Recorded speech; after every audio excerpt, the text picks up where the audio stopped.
All right, let's talk about a few other techniques for persistence, such as DLL order loading. So DLLs are loaded in a very specific order. Usually they're loaded from the current directory of the program. So wherever you have an executable program, DLLs are loaded from that directory first. What DLL order loading does is when malware takes advantage of knowing the order that DLL is loading from and basically replaces the DLL with a malicious copy of the DLL. So we're replacing the DLL that's valid with a copy of a malicious DLL with the same name. Normally what more advanced malware authors will do is once they replace the DLL, it'll actually still work correctly. It'll still have the same copy of the code as well as additional malicious code as well. So the program launches essentially, and the malware does bad stuff. A legitimate program launches, API calls work. Basically, DLL loads, and when the malicious DLL launches and basically starts doing some bad stuff. So that is called DLL order loading or the order vulnerability. Also, one more common technique is the auto runs tool. So the auto runs tool basically are just programs that are set to auto run when the system starts up.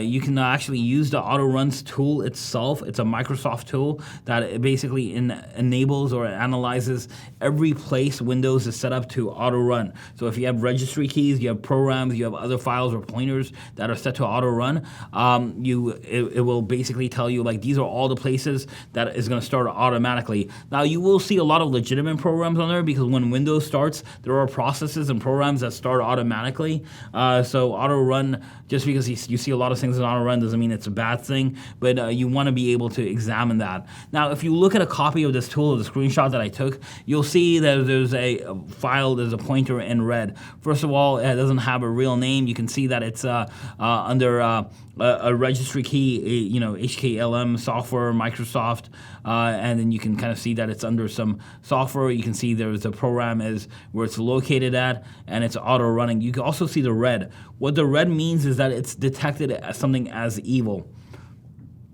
How did it detect it as evil? Remember the tool we use, VirusTotal? We used that very early in the course. Basically, VirusTotal is a tool that scans against 70 to 80 different security manufacturers, and it gives you a verdict on whether those manufacturers think the file is clean or malicious or clean. Well, what it's doing is it's actually uploading the hash to VirusTotal, and it's saying, hey, does any vendor think that this file is malicious?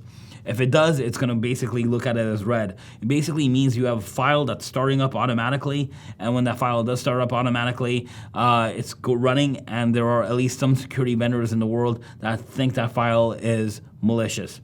It's not foolproof because if you have a hash that has never been seen before, you're not going to get a verdict on it or a correct verdict. You'll basically have a false negative, as we say in those terms, because you'll have something that's evil that doesn't look like it's evil, because the files are never uploaded. You could manually upload those files yourself, but once again, you'd have to go through potentially a lot of files. So just one way of looking at files that start automatically or programs that start automatically that could have some potential malicious code out to it. Once again, don't use this. All I'm trying to say is don't use this as a end-all, be-all. It's a great tool to use in your arsenal, but you probably will want to use other tools as well. All right, so I hope you learned a little bit about persistence.